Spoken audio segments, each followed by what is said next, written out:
Magandang gabi sa inyo lahat. Magandang gabi sa inyong lahat and welcome to Usapang Usapang Ed. Ed Kasama si Attorney Era. at si Dr. Doris Ferrer. At kami na naman ay makakasama niyo ngayong gabi. So medyo nabubulol pa ako. Correct. It's March 13 at gusto naming magpasalamat sa lahat ng nanood ng aming pilot episode nung Monday, March 10. Yes, maraming salamat, maraming salamat. So I hope you develop the habit of watching Usapang Ed sa mga pinilit namin at sa mga Akala pipilitin namin. nila required. Akala na Oo, required, pero required required naman viewing talaga. ito. Oo, para sa mga lalo na sa mga eskwelahan na sigurado kami very interested, 'no, sa mga usapin tungkol sa edukasyon. Actually, Dr.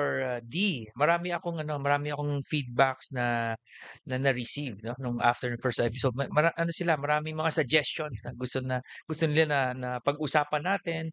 At so I think 'yun ang sunod na dapat nating gawin at marami akong naisip eh. Marami talagang pwedeng pag-usapan because I think this is the only platform on education na meron tayo ngayon. On social media and podcast and yung platform ang dami ngayon eh. So sobrang crowded ng social media and 'di ba? Correct, Ang mga tama, ganitong tama. oo. Siguro, i-recall lang natin 'no, nung Monday nung pilot episode tayo 'no, sinabi natin na matagal na nating gustong gawin ito 'no, Tama. bago pa nag-pandemic, Mm. bago pa nag-EDCOM 2, talagang sa tingin natin kailangan maging, conversation 'no, ng buong bayan 'no, ang edukasyon. Tama ka dun, Doris. I think dapat laging pinag-uusapan ang edukasyon sa lahat ng ano, hindi lang sa mga formal platforms, no, like sa congressional hearings or whenever there's something important like the PISA results saka lang natin pag-uusapan. I think dapat maging parte talaga ng lahat ng conversation, no? Whether informal, dapat laging iniisip natin ano ang edukasyon dahil importante ito, it affects everyone, di ba? Siguro at this point 'no, gagamitin lang namin na parang conversation starter 'no. May 2 video clips na gusto tayong Mm. ipakita para ma-drive yung point 'no, about bakit kailangan talaga maging top of mind issue 'no, priority issue Mm. ang edukasyon. So papalabas namin ngayon ang mga video clips. Panoorin natin. Ano ang mensahe mo sa COMELEC? Sorry po, hindi po ako masyadong knowledgeable about sa COMELEC. 20 po. Oh my gosh, that's bothersome. Okay. Hindi ka ba bumoboto? Hindi pa po. Ay, hindi pa. Opo, hindi pa po. Okay. Yes po. Sa susunod na Paano? eleksyon, bumoto. Wala kang sagot? Ano ba? Hindi ko man po masasagot to ngayon, pero for sure... COMELEC yung Commission on Elections. Sila yung nag-ano ng mga sa election kapag ano. Okay po. Okay. Wala kang naririnig sa mga... tungkol sa hindi ka ba nanonood ng telebisyon, Wala nagbabasa po ng kaming dyaryo? TV. Internet. Facebook, mga ganyan. Yeah, Social phone. media. Hindi po din masyado lumilitaw sa newsfeed. So, sinong may kasalanan na hindi ka informed? Sa teacher mo, di ba nag-aaral? So yung COMELEC, sila yung nag-aayos ng bago mag-eleksyon, para sa mga kandidato, sa mga kasi Sila ang may Mga votes. Sila ang may kinalaman sa lahat ng kaganapan tungkol sa election. Yes. Sa Pilipinas. Realize nyo dun sa natapos natin na na sexy babe contest. Anong na-realize nyo? Ikaw, Jugs. Yung totoo. Ako okay ako mag-anak. Pero hindi Dun sa kabuuan ng segment, hindi lang dun sa questionan. Anong na-realize mo? Kasi syempre, pag may ginagawa tayong segment, dapat meron tayong, lalo na pag natatapos siya, pulot natin doon, di ba? May natutunan ba tayo? May na-realize ba tayo? Kasi ako meron. Ay, Ano? sige. Ano yun, ma? Dun sa buong segment na yun, magmula nagsimula at natapos siya, dalawang bagay yung na-realize ko. Napakarami talagang magagandang nilalang sa Pilipinas. Yes. At yung pangalawa, may systemic and educational problem sa Pilipinas. Yun ang na-realize ko. tsaka Diba? May pinag-uusapan. educational problem, may educational crisis sa Pilipinas na dapat natin i-address. Ano sa tingin mo? Bago siguro tayo mag-comment 'no, kasi medyo marami 'no, ang naging processing na si Vice Ganda tungkol dito. May isa pa tayong video clip. Okay, Tingnan natin sige, 'to. sige. Gusto ko na mag-comment pero panoorin natin itong pangalawang video. Vocational schools. Hello, good evening, Concepcion. vocational schools are the schools that focus on our vocalization about Grabe. Oh. Doon sa So, first video. Alam mo, to be honest, ngayon ko lang napanood yun, yung mga videos na to. ako Pero din. nababasa ko yung mga comments sa social media, but this is the first time na napanood ko. Ako naman, parang na-appreciate ko si Vice ganda, no? Sa isang show na Showtime, nagproseso siya, no, ng mga takeaways, ano dapat ang natutuhan natin. So, he even mentioned the education crisis, and then he even mentioned about why, it's very important that we address this and all that. So, parang sabi ko, okay yun, Mm. for a noontime show, Yeah. nagpoproseso ka ng gano'n. I think it also helps in the awareness, social awareness of what's really happening. Kasi 'di ba like binalita yung PISA results, bagsak ang Pilipinas, hindi masyado ma-visualize ng mga tao. Ayan, yung napanood ko sa pageant, yung this is a sample effect. No, pero ako magko-comment lang ako dun sa kasi very specific like COMELEC tapos ang sabi ay education crisis. I think sa akin not only education crisis but also hindi lang involved ang schools dito Yes. like COMELEC sa dinami-dami ng voter awareness programs and voter education, and I think we fail on that respect. Kulang kasi tingnan mo 20 years old na, hindi pa siya nakapag-register, no? Hindi niya alam kung anong COMELEC. I think there's really a problem there. Siguro anuhin ko yun, no? Well, sinabi mo na rin, no? Parang because of this viral video, nagkaroon na naman, no, na discussion na ano ginagawa ng mga eskwelahan, bakit nagkaganito. Siguro let's not keep on flagellating yung eskwelahan. Parang palagi na lang eskwelahan ang may problema. Wala bang ibang institusyon na dapat tumutulong, no, para magkaroon ng mas mataas na awareness, no? But having said that, responsibilidad din naman talaga ng eskwelahan. Correct. Itong ganitong civic duty, pagpapahalaga, no, sa ating mga sa ating role sa lipunan. Kaya much to be desired talaga. Actually, yung pangalawang video, ang nagpadala po sa akin yan ay isang obispo na talagang sobra siyang bothered na sasabihin mo na ang vocational school ay tungkol sa vocalization, no? Parang minsan baka naiisip natin joke ito kaya sabi ko nga kanina, no, nung pinag-uusapan natin 'tong episode, baka naman maiwan sa mga viewers yung video clips, hindi itong mga sinasabi namin na dapat ways forward para hindi maging ganito ang state of awareness, no, ng ating mga kabataan. Correct. Doris, gusto ko lang balikan yung yung sa unang video. At tama yung sinabi mo, responsibilidad ng eskwelahan. We need to empower the schools more. At hindi naman puro sisi at pressure sa kanila na pag may ganito kasing nangyayari, ang ang blame ay sa eskwelahan. Pero alam mo, marami ako nakakausap ng mga teachers na, for example, when you talk about election, when you talk about yung mga ganitong bagay, yung palapit na election, you talk about leadership qualities, good leadership qualities, without naman being partisan. Ang problema kasi, pag pinag-uusapan ito, pinagbabawalan natin yung mga teachers at eskwelahan. Parang electioneering agad. And parang we're too conscious about that. No campaigning, no. In effect, hindi nila din nagagampanan yung kanilang obligasyon na turuan yung ating mga kabataan about election, choosing the right leaders. Dapat balansin natin yan. Kung gusto nating empower yung schools, dapat suportahan natin sila, no? Hindi laging inaakusahan na sila ay nagiging partisan o may sinusuportahang kandidato.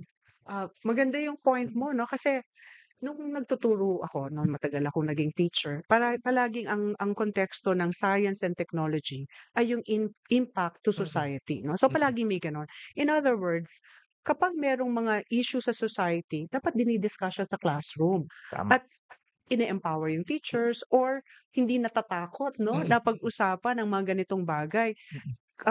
Kasi ito talaga yung to my mind, very relevant. At saka kanina nga, meron akong isang meeting na medyo kinakantsawan ko yung nagpa-facilitate. Sabi ko, merong headline news, bakit hindi mo yun binabanggit? Ang tawag doon, teachable moment, di ba? Bakit minsan yung mga bata, alam nila na maraming pinag-uusapan sa lipunan, pero ang inaaral sa classroom, yun pa din. Tama. Hindi babanggitin, no, na may Correct. nangyayaring mga malalaking societal issues na apektado naman talaga lahat. Tama. At dapat ma-appreciate natin na pag ikaw ay nagtuturo, ikaw ay teacher at ikaw ay education institution, ang focus mo hindi lang yung fundamental literacies na reading, writing, and arithmetic na sinasabi nila. But actually, dapat tulungan mo siya lahat ng values, character formation. There's actually a legal basis for that. Nasa Constitution natin, Article 14, yung role ng educational institutions. So, teaching them to be good citizens, personal discipline, morality, lahat yan nandiyan na, patriotism, nationalism. So, dapat kung ikaw ay educator at ikaw ay parte ng eskwelahan, dapat yun na ma-appreciate mo na hindi ka lang limited sa pagtuturo ng academics eh. Responsibilidad natin yan, lalo na sa kabataan. And I think this is really an eye-opener. Yung, although nakakatawa yung video, yung ba ay, ako kasi, bago ako natawa, ang unang reaksyon, nakakalungkot, no? Parang, Right. is that, Oo. do we normalize that? Alam mo ako, Doris, ako meron ka nakakausap or nakaka-text na, minsan talaga merong na may past tense and plural defect na katulad nung nakita sa video. Paki-approve nga ito. Parang hindi pa na-approve na. So, di ba? Parang, and we normalize it. Tinatawanan natin. And, Meron lang Diba? meron nga nagpapa-approve sa akin na yung research daw niya kung pwede gawin nila kasi yung support ko will be detrimental. Kasi detrimental, baka instrumental, 'di ba? Parang sounds like ba ito? But ibig ko sabihin, no, but of course ano na 'yon, no. Now we go back to yung sinasabi mo. So, academic excellence, no. Akala kasi natin content areas 'yan, the literacies, numeracies and all of that. Pero sa eskwelahan kung matagal ako nagturo, na alam niyo 'to, sa Saint Scholastica, academic excellence as a social responsibility. Bakit ka nagpapakagaling? Kasi tutulong ka sa lipunan, 'di ba? Hindi lang para sa sarili mo, tutulong ka sa lipunan. Now, ay gano'n sana ang perspektiba, no, kapag tayo ay nasa classroom, kapag ang mga principal, ang mga instructional leaders, no, even yung curriculum developers nag-iisip, no? Kasi ngayon lalo na with all of the content in the internet, ano pa ang dapat ituro ng isang correct. teacher? Kasi lahat 'yan Googleable, o verb na yung Google ngayon, no? So ano dapat ang ituro pa ng isang teacher na on top of the content areas because these are all very, very accessible. Yeah, at tama ka doon, Doris. And I think we really need to compete with the influence of social media and the internet now with regard to our students. Kasi kung hindi tayo makikipag-compete in terms of attention, masasapawan talaga tayo. Internet is available 24/7.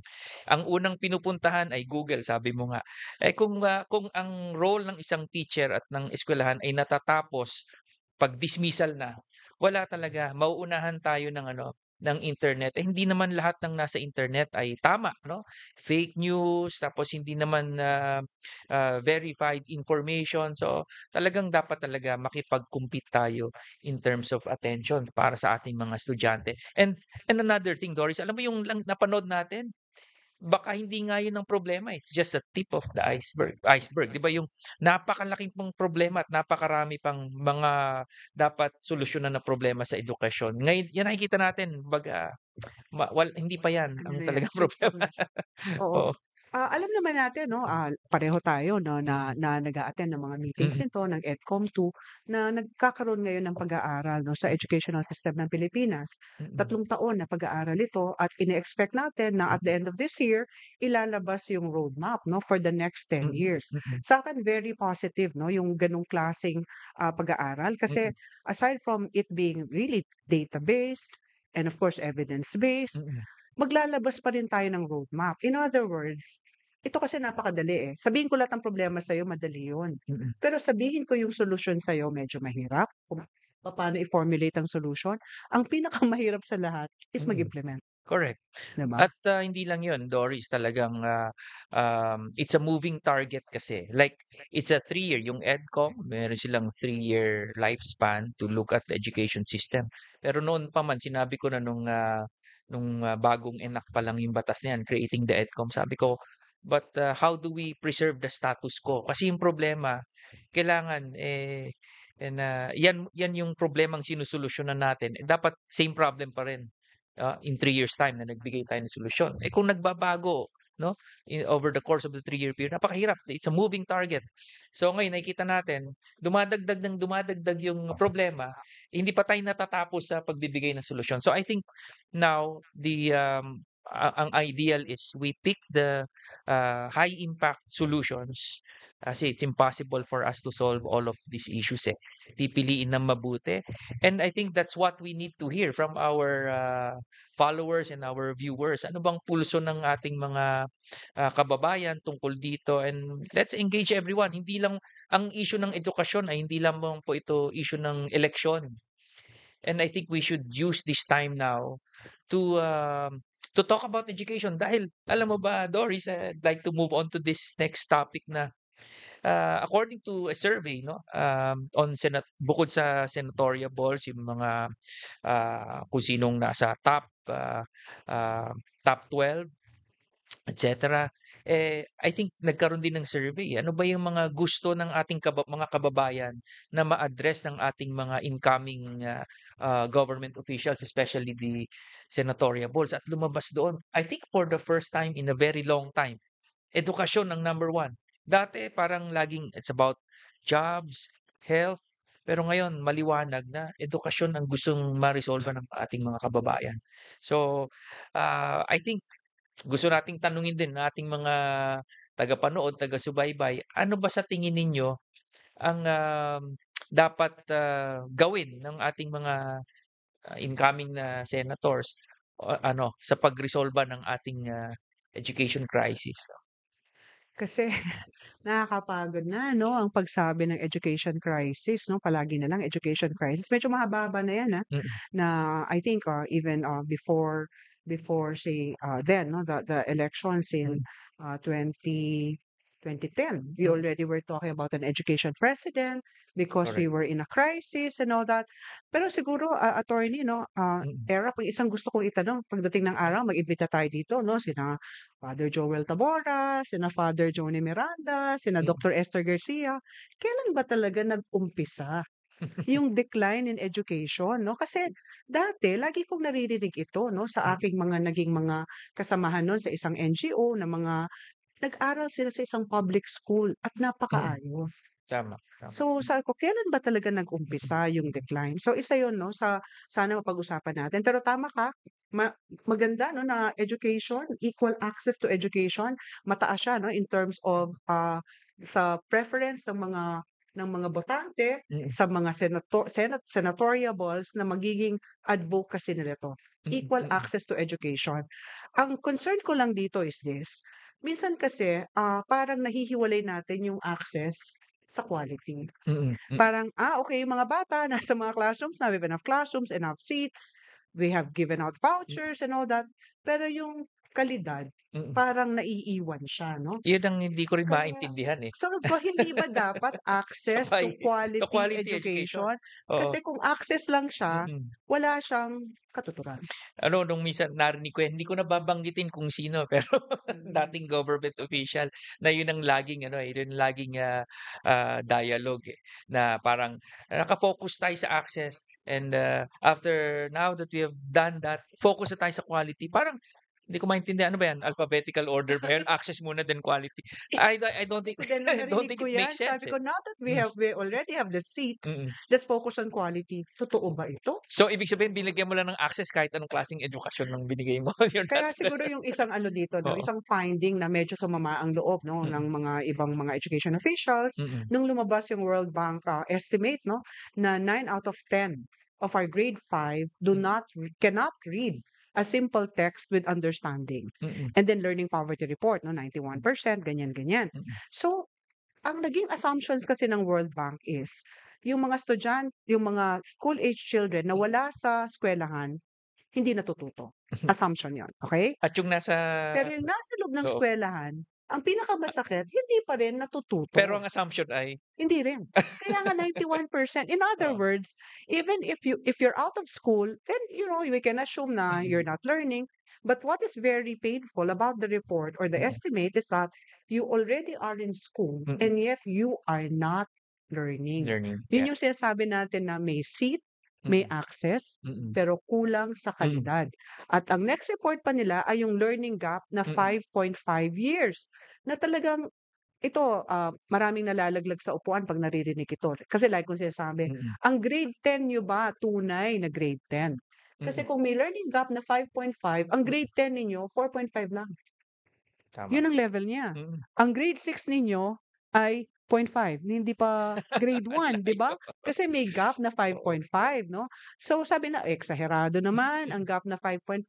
O sige, 3 years, 2 years, a gap is a gap, 'di ba? Correct, correct. So I think we need to revisit yung ating mga assessment tools, no? Looking at the system itself. Kasi tama ka, sinabi mo, meron agad assumption na pag wala sa school at meron conversely, meron ding assumption na pag nasa school ka at nakagraduate, literate na. I think in one of the findings of the EDCOM yung just changing yung literate to financial to functional literate. Napakalaking bagay kasi hindi enough na marunong ka magbasa at a certain grade level. Dapat marunong kang umintindi ng binabasa mo. And yung basic like mathematical equations, which really is lacking, no, with our like grade 7 yata up to grade 9. That's a problem. So, well, anyway, ang dami natin pwedeng pag-usapan talaga na. Ito lang, may gusto lang akong tanungin sa iyo, partner Doris.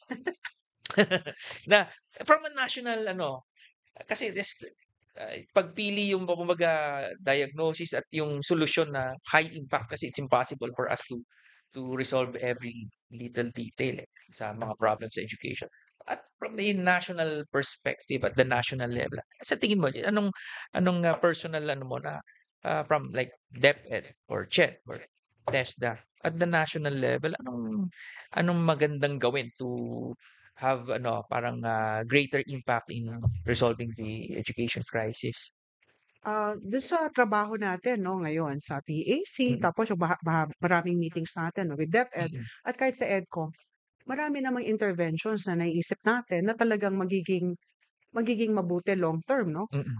Even while we're saying that there should be some short term solutions na very important, meron talagang mga magiging very transformative, no? For example, sabi nga natin, kung halimbawa meron tayong credible assessment system, Yeah. 'di ba? At magiging transparent tayo sa results. Ilalabas ng DepEd, for example, ang lahat ng National Achievement Test results ng lahat ng eskwelahan sa Pilipinas. In other words, sino magde-DepEd sa DepEd? Gano'n, no? Sino mag-a-assess ng if the Kasi ang system alam is mo doon, working? nung nakausap natin yung sa Vietnam, no, we had someone from Vietnam na resource person na tumutulong sa Ministry of Education. Ang sabi niya, nung ginawa nila yon, doon talaga lahat ng eskwelahan, you're on your toes kasi hindi na lang yung regulator or yung DepEd, for example, ang audience mo, kundi ang buong bansa. Makikita na ng buong bansa, no, ang resulta ng NAT sa isang eskwelahan. So yun, very malaking high impact yan. Isa pa Governance, in possible short, na, yes. fixing the governance of Actually, education alam at the mo, national level. Pero sa dami ng priority issues ng EDCOM, ang realization ko bandang dulo, governance and finance. Governance and Doon finance, talaga tama. ang Because it cuts highest across impact. all issues Oo. Pag yan yung hinahanap natin ng mga high impact solutions or interventions Tama ka, governance. Pero hindi ko alam ano pa bang ngayon, ang dami ring usapan na sa yung mga dati na nandito na sa sector ng mga 90s pa lang or even prior. Sabi nila, better na single agency lang tayo in education para mas mabuti. But I think then, ang mindset din is, i-unpack natin yan kasi napakalawak ng edukasyon, dapat hindi isang agency. So, naging trifocalized, no? Sabi nila. No? So, 3 agencies, merong CHED, DepEd, and TESDA. Hanggang ngayon, yun pa rin usapan. So, I don't know, ano bang Siguro tayo dyan, palagay kumuha mo? tayo ng kumuha tayo ng ating Expert, mga resource persons natin na nasa governance and finance subcommittee, no? Yung kasi I remember, no, parang nag-agree na in principle si President Bongbong Marcos, no, tungkol sa isang national education Parang council, oversight. Yeah, isang parang oversight. gano'n, para yung tatlong ahensya ay talagang mag-align, no?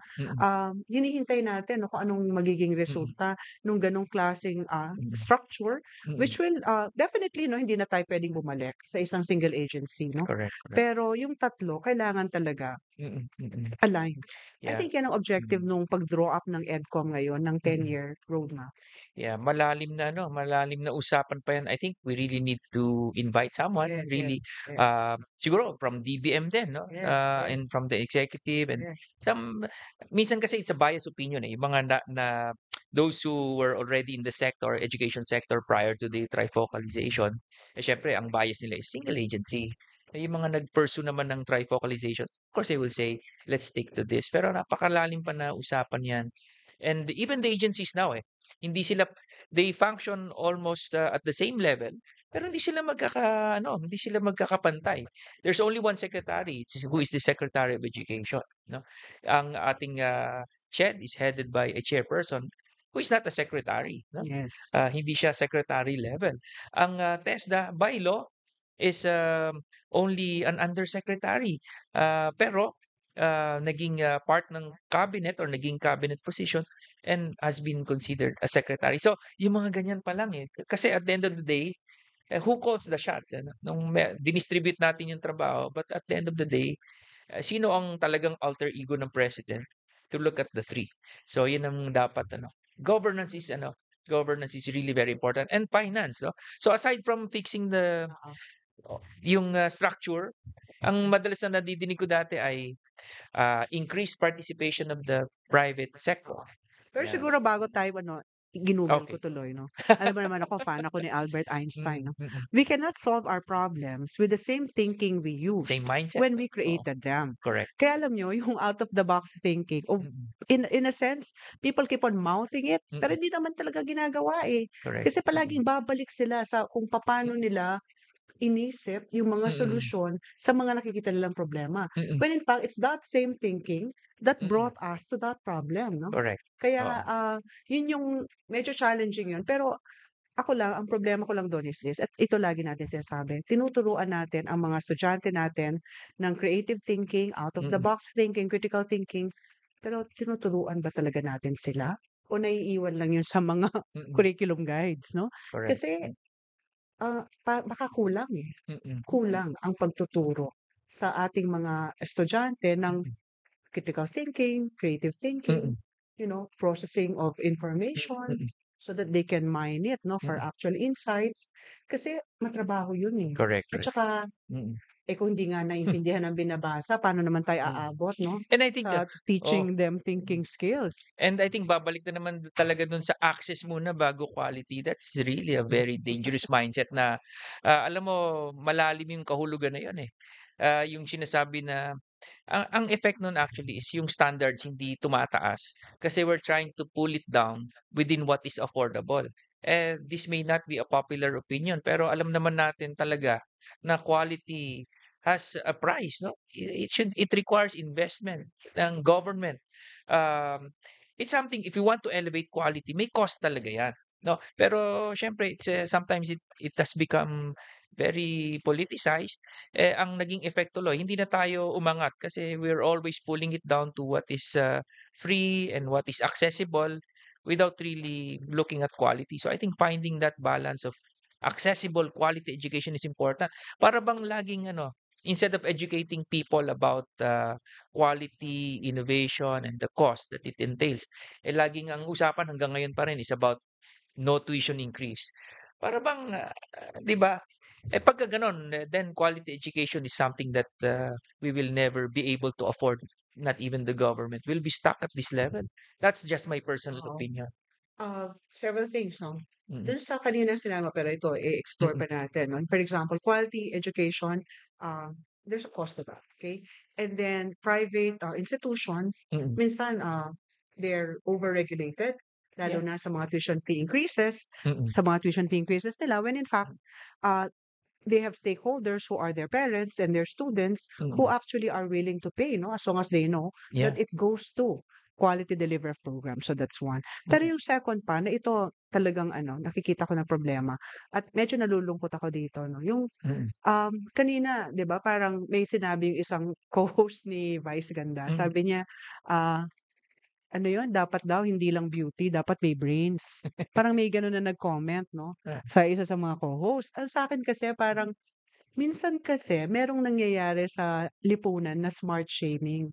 Parang Yes.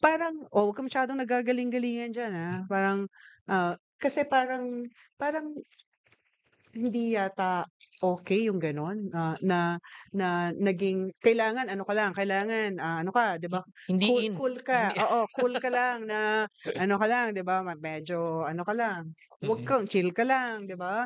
Minsan may kasama sigurong mura ka ng konti, ganyan, 'di ba? Pero parang parang hindi okay. Yeah, alam mo, I think lahat tayo nagkaroon ng experience on smart shaming. Alam mo ako minsan, like in some discussions, being a lawyer, minsan naisip ko, kailan naging liability ang pagiging abogado sa usaping batas? Kasi minsan may kausap ako na hindi lawyer, tapos sasabihin sa'yo, abogado ka pa naman. o kaya o kaya sisimulan ng hindi ako abogado pero para bang ako ba yung dapat ba ako mahiya? Nag-uusap tayo ng batas. Ikaw mag-adjust. Parang naging liability pa yung pagiging abogado ko and lawyer na ako And I think so ganun tama ka minsan. Dapat ang acceptable is pantay-pantay tayong ganito. Pag ikaw ay nagbibida-bida at may marunong ka at nagsasalita ka, ay ina-isolate ka. Mali, 'di ba? Instead of encouraging others to reach a certain level, ikaw pa yung dina-down. No? So I think that's a cultural May isang thing. naging experience ako diyan, no, doon sa office, so may mga nagrereklamo, and then talagang nagagalit sila, no, nagrereklamo sila tungkol yung isang programa na tinutulungan namin ng DepEd. And then nung nagpaliwanag ako, sabi ko, there is a deadline. O yan, sige, mag-English ka pa. Diyan ka magaling, mag-English ka. I was like, Mm. in my mind, no, ito ay isang magulang na humihingi ng application para bigyan ng subsidiya ang kanyang anak. Ang subsidiya galing sa pera ng bayan, no, pera natin. And yet, ganun yung attitude niya. Kasi nung sumagot ako ng English, Mm. 'di ba? Parang sabi ko, mali eh. I think this is something that I don't know how we really will. It should be part of the entire curing, no, of the educational system. Kasi hindi lang talaga, pabalik ako dyan, content areas. Mm. Turuan natin ng tamang values, ng tamang dispositions, ng mga mindsets, no, open-mindedness, and then tolerance, empathy. Tapos turuan din natin sila na pahalagahan mo naman yung bayan at yung ibang tao, no? Mm. So, pero hindi naman yun ugali ng mga Pilipino. Kasi like ko sinasabi, mababait ang mga Filipinos, Mm. no, in general, no. Mm. In fact, much admired tayo. Mm. Yun nga lang, minsan kasi baka merong mga maling role models Mm. na akala nila Correct. ganun dapat para maging, astig sila or cool Oo. sila. Tama yung observation mo. Dapat maging consistent tayo na sinasabi natin, importante ang edukasyon, nire-resolve natin ng education crisis. Then we should also expect more from, for example, from our leaders in terms of education. Although, like, anyone can run for public office and education is not a qualification. Ang ibig sabihin lang nun is leadership should come from anywhere, 'di ba? Na wala tayong discrimination who wants to hold public office. Pero hindi ibig sabihin nun ay hindi importante ang edukasyon. So parang baliktad parang nakakapitalize pa yung lack of education at just to get more votes and be voted Yeah. to public office. May Baliktad kampanya nga, di Oo. ba sinasabi na, ako nga hindi gumraduate. Parang, talaga, You're proud of that. But I think ano ba yun? the message should be meron akong maipapakita na iba and you should look at that not only on because I lack education but not capitalizing on the lack of it. So parang ano ba nangyari na sa bansa natin na ganito? Parang lamang pa yung walang alam at but on discussing issues that they should at least know if they're running for So siguro pag senator. sa ating future episodes, no, kasi iniisip ko, ano naman ngayon, election period, no? So kailangan siguro mag-invite tayo ng ating yung mga tumatakbo, lalo na sa Senate, Mm. 'di ba? Miski na sa House, 'di ba? And try to find out ano ba talaga ang isusulong ninyo, no, tungkol sa ating education system para talagang mag-respond ito, no, sa pangangailangan ng ating bansa, no? 'Di ba sabi natin, hindi nakakabasa yung mga estudyante, hindi rin sila numerate, hindi sila marunong ng multiplication and division, lumabas siya, no, sa rapid math assessment. Tapos pag nagbasa kami ng mga mission, vision ng mga eskwelahan, merong global competitiveness. Sabi ko, totoo ba 'to? Paano tayo magiging globally competitive kung, foundational skills ang kailangan, no? So, tanungin natin ang ating Sige, mga yun ang tumatakbo mga ngayong oo. election na 'to. But I think hindi lang sa national level since it's also local elections. Dapat yung mga kayong mga constituents, tingnan ninyo yung mga mayors ninyo. Hindi lang pagpapagawa ng mga sira-sirang daan ang responsibilidad nila sa inyo. Kasama po yan, education is also at the community level. Alamin ninyo kung anong kanilang stand on education issues. Dapat hindi lang ito pagbibigay ng libreng bag na may pangalan ng mayor, libreng notebooks. Ano ang stand nila? And I think it's also crucial, Doris, na Maraming pera kasi sa oo, local government. yeah, tama 'yon.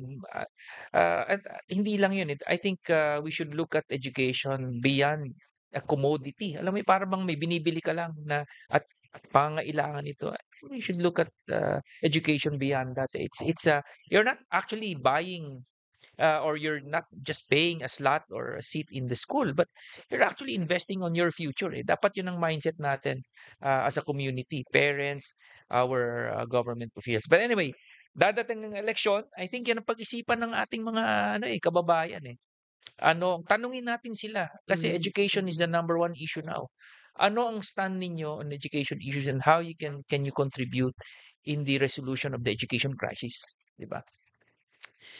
Malapit ang eleksyon. Magandang yan. Oo, maganda talaga na Mm. at saka yun na nga, parang ito sa pagkilatis din natin Mm. ng ating mga kandidato. Mm. Palagi ko sinasabi, tingnan niyo mabuti yung track record nila, tingnan niyo mabuti yung bago sila tumakbo, what were they doing, anong mga naging contribution na nila Mm. sa lipunan, o kahit siguro sa kanila kung sila man ay wala sa public space, no? Mm. Anong naging buhay nila, conduct nila.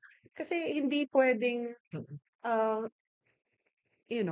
hindi natin sigurado kung ano Mm. ang pwedeng gawin nito para sa ating bayan. Mm. Sila ang iluluklok natin, no? Kasi minsan ito rin, no?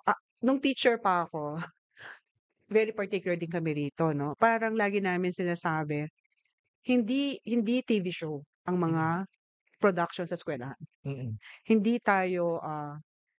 Hindi natin ginagaya yung kung ano ang napapanood sa TV. Kasi lahat 'yan meron siyang parang it's a learning opportunity. So culture and the arts 'yan, gusto nating ma-expose sila sa ating kultura, sa kultura ng ibang bansa and all that. So siguro yun ang lagi kong iniisip, no, parang taas naman natin, no? Itaas natin yung ating standards. Antas, Oo, standard. para hindi yung sumayaw lang diyan, sumaya tayo. Okay naman yun, sumaya tayo, pero huwag na natin iboto. Oo.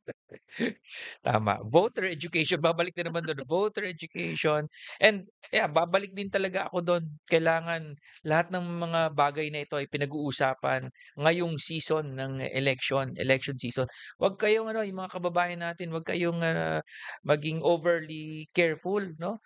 This is the right time to talk about all of these issues. Sabi ko nga, kailan nyo pa pag-uusapan ng mga issues na to at kailan nyo pa sisingilin yung ating mga kumakandidato at yung mga ating government officials kapag tapos ng election? I think that's too late, no? So this is the right time to talk about all of this. Call them out, no? Of course, sa ngayon parang naging bashing is just a normal thing. Let's also elevate the discourse, no? Na para paniwalaan din tayo kasi kung puro daming content ngayon ng mga parang babastusan na lang ba palagi. Parang hirap ng gano'n, no? Ewan ko kaya may Bardagulan, 'di ba yung gano'n, ano? Parang hirap naman makipag-argue Oo, kung parang hindi ko kaya yung gano'ng hindi natatakot ko yata ka. kaya Oo. yung gano'ng klaseng oo. Palakasan ng boses, paramihan ng internet trolls para mabigyan ka ng boses.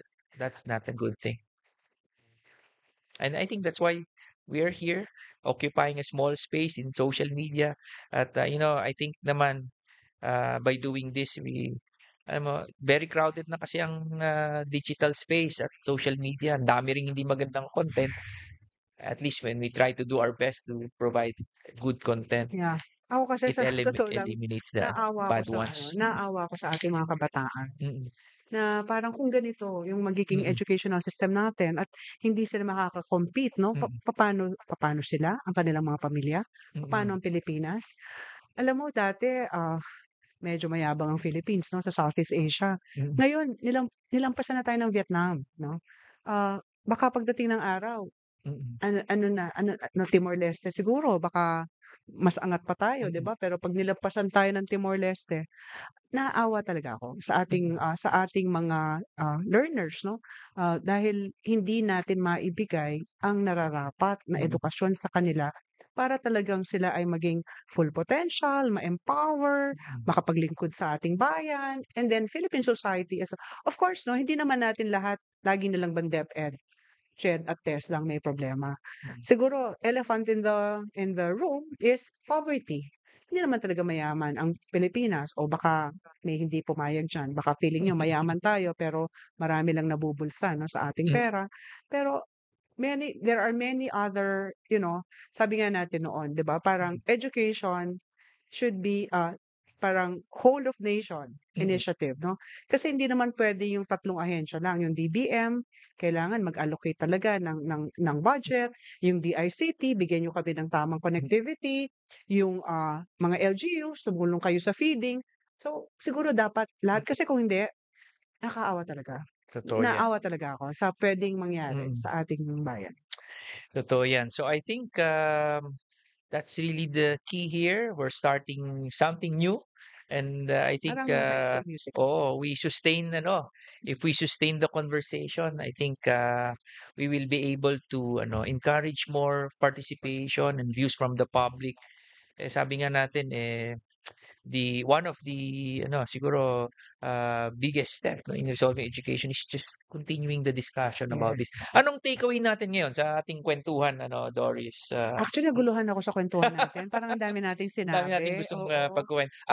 Ako ang tingin ko, ang isa, there's a real problem in education. Call it whatever you want, crisis or whatever. Talagang ngayon, ramdam ng tao. Hindi naman tayo nililimit natin doon sa napanood natin. But talagang may problema sa edukasyon. At I hope that's enough eye-opener for us para pag-usapan and isama talaga siya sa issues ngayong election. Let's make education an election issue. Yun ang ko. Tama. Mm. Agree ako diyan. 'Yun ang, takeaway natin dito. Ang sa'kin nga babalik ako dun sa ating mga kabataan 'no, sa ating mga children 'no. We really need to do something right for them or else they will inherit a Philippine society which all of us cannot be proud of 'no. Parang, hindi tama, na gano'n ang klase ng edukasyon 'no. So takeaway natin pagtulong-tulungan natin 'to. Hindi naman sa we're throwing the throwing the towel and saying walang pag-asa. May pag-asa. Ayusin lang natin at mag-usap tayo ng madalas. Every Monday at Thursday nag-uusap tayo. Mayroong Usapang Ed every Oo, Monday and yan. Thursday. Ang sabi nga, ang problema, ang solusyon sa problema ng edukasyon daw ay nagsisimula sa tamang diskusyon. So, Gano'n. ako. So, Gano'n? I hope you follow us in this, Okay, saan 'yun? Saan tayo ifa-follow? Game, itong attorney. social media page. Meron tayo sa Facebook, of course.